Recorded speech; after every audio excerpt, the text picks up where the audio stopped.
Toronto. After doing a lot of online searching, I found a private vendor near Atlanta, Georgia, who has a number of school buses of the age, manufacturer, and length that I'm looking for. So together with my buddy John, we're about to get on a flight to Atlanta and have a look at some buses tomorrow. Well, our flight was 2 hours late, but we made it. We're in Atlanta.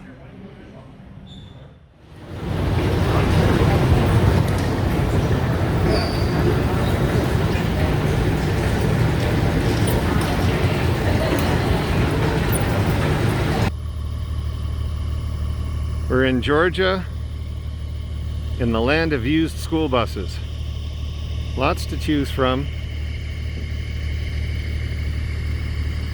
Maybe settling on a Thomas 2004 with a 6-cylinder Mercedes engine.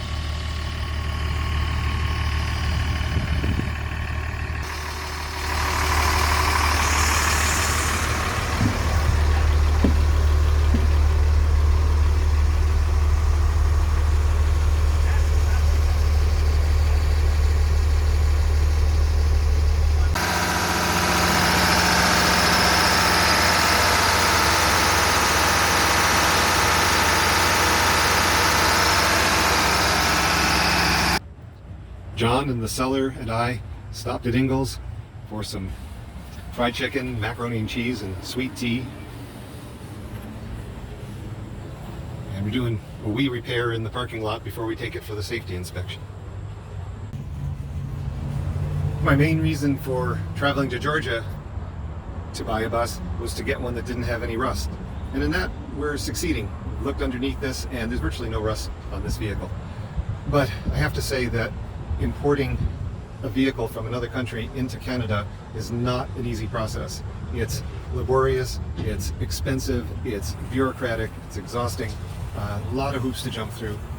We're working, amongst other things, on a way to get a dealer plate on this that will keep us from being stopped when we're on the road, driving through 5 states, getting it back to Ontario. But the result will be, I hope, that I'm building a skoolie on a solid foundation. It seems sound mechanically, has lots of power, saw it going 70 miles an hour on the road, not slowing down going up hills. So there's a lot to like about it. The bus just passed its safety inspection at Love's. That was the last step. Now we do the paperwork to transfer ownership.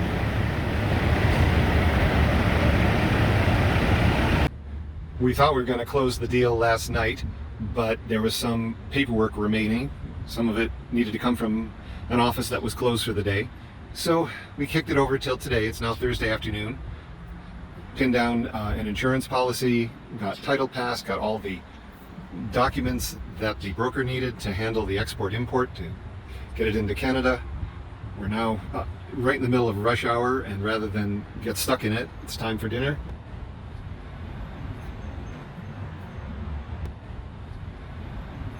Looks good. So just to recap, we are bringing back from Georgia to Ontario, Canada, a 2004 Thomas-built bus. We traveled from Georgia to Knoxville, Tennessee, where we spent the night in a hotel. We've taken a 17-year-old across state lines, which seems to be a prerequisite for public office, so our future is bright. We're going to do the morning daily inspection, mechanical inspection, before we get on the road.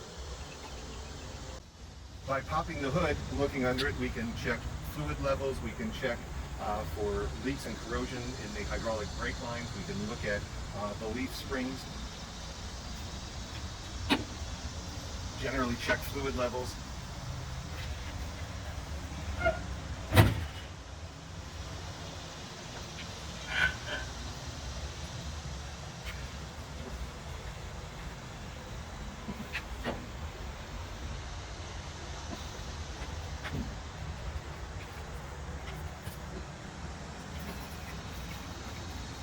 Brake fluid level is good. Brake lines look good. Brake lines to This wheel looked good. Tire tread from this angle looks good. On this side, front driver's side, leaf springs are not cracked, fasteners have not shifted, they're securely attached at both ends. The same is true for the front passenger side.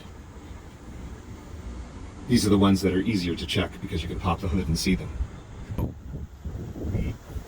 I touch individually check each of the wheel fasteners to confirm none are loose, none of the attachments are damaged, the rim is not damaged.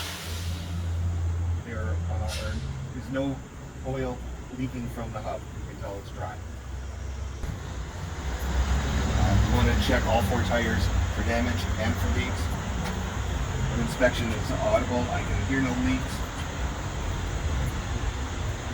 I can feel no leaks.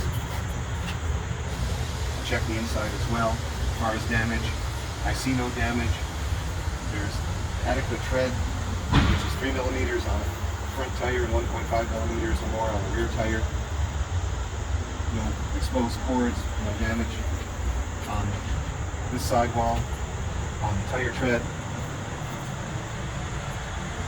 on the interior sidewall. It's all good. A daily inspection includes a cab check, which I'm not going to do exhaustively for the video, but one checks to make sure that the seat is not damaged, that it remains in a fixed position, that it's securely attached to the vehicle, that the steering wheel is securely attached to the vehicle, that it's responsive when you turn left and right, there's no excessive play in it, that the mirrors are not damaged and they're all adjusted to the driver, that the windshield is not damaged and affords a clear view outside into the mirrors.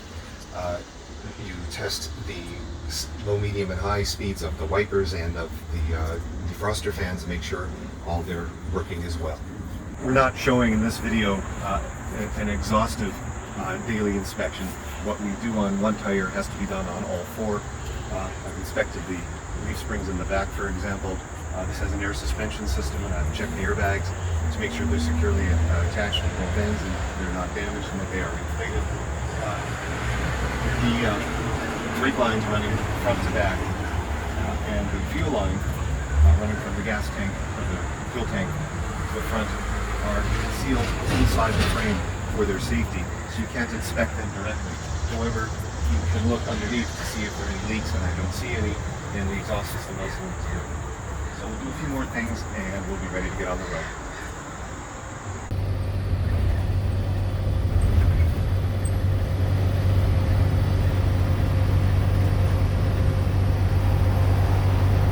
We've just crossed the state border from Tennessee to Kentucky.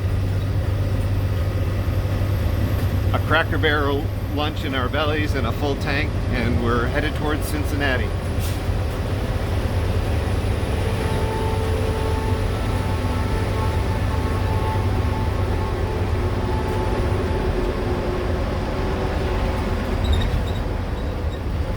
It's Saturday morning. We spent the night at a Quality Inn outside of Columbus, Ohio. This is my first attempt to parallel park the bus. The website said that this hotel included bus parking. Didn't see any, so we improvised. We have to make our way to Buffalo, say by dinner time today, so we can get our COVID test done, so we'll have the results tomorrow so that we can cross the border on Monday morning. I wanted to have a backup camera for the drive home.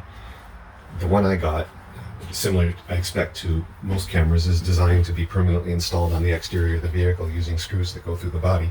I didn't want to make that kind of permanent choice and didn't have the tools on the road, so I built this wooden frame with 4 suction cups that I could use to attach the camera to the back window. It seems to work well there, except after the sun goes down and night vision kicks in, where I think the reflection off the glass causes it to be unusable. A question I had that was answered when I first saw the bus was whether they come with a 12-volt port. We used to think of those as a port for a cigarette lighter, and if so, was it working? Turns out yes and yes. Here it is to the left of the driver's seat, and it's apparently wired to the hot side of the ignition because it's live even when the engine is off. There are multiple ways to install the 7-inch monitor, including a suction cup to the windshield, but there are a number of US states that prohibit you to have anything affixed to the windshield, and this seems to be a good place to put it. Really ugly with the duct tape, but again, I didn't want to mount it permanently there. Here it seems to work, but my takeaway is that it doesn't seem to provide a whole lot of additional information over what the mirrors do when it's aimed straight back. So I may aim it further down, perhaps so we can see the bumper, so it's really useful for backing up as opposed to cruising. With the backup camera and some other electronics in the bus, it became important to be able to lock it overnight so I didn't have to bring all that stuff into the hotel. I did that on the first night, but we wanted something a little more secure so we could leave some valuables overnight.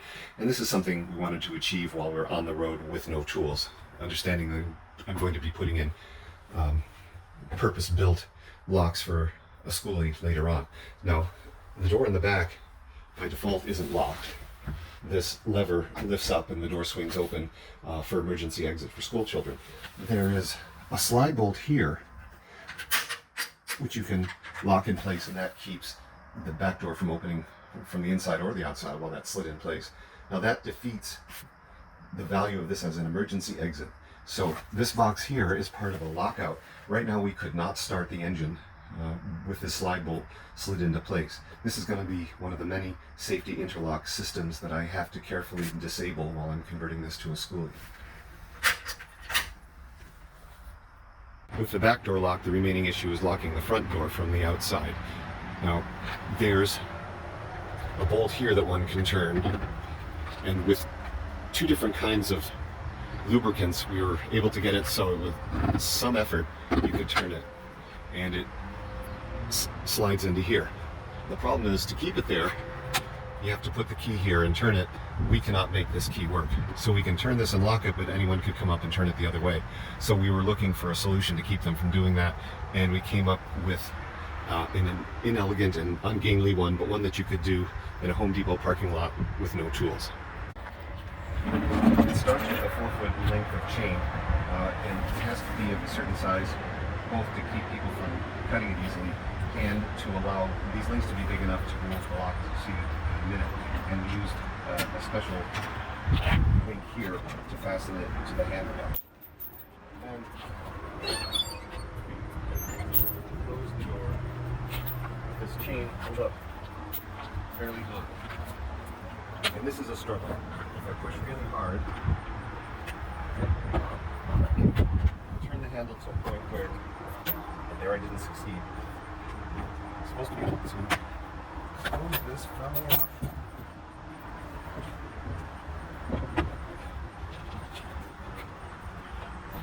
There. Now the bolt has slid over to this side, and it's preventing the door from opening. And anyone could come in and turn it the other way. This is where the chain comes in. And the idea is that if you put a link over the handle here, it will prevent the handle from being turned counterclockwise. But again, if the bad guys could remove the chain, that defeats this protection. So what we need to do is take a lower link and put it on the bottom of the handle, which went smoother this time than it has in the past. Then put a padlock through it and lock it. Now the chain cannot be removed from the handle cannot be turned, and because the chain is connected to the railing inside, the doors won't swing open anyway. That gave us some peace of mind last night when we were in the hotel. We made it to Buffalo, New York, where we're going to be crossing into Canada on Monday. But first we stopped in at the airport because there is a rapid testing clinic here that will give us results by tomorrow at 5 p.m., positioning us to take our negative COVID test results across the border along with the bus on Monday morning. This time, John Parallel parked the bus at the airport parking lot because oddly enough they don't have school bus and RV parking. We're getting good at this. It's Sunday morning.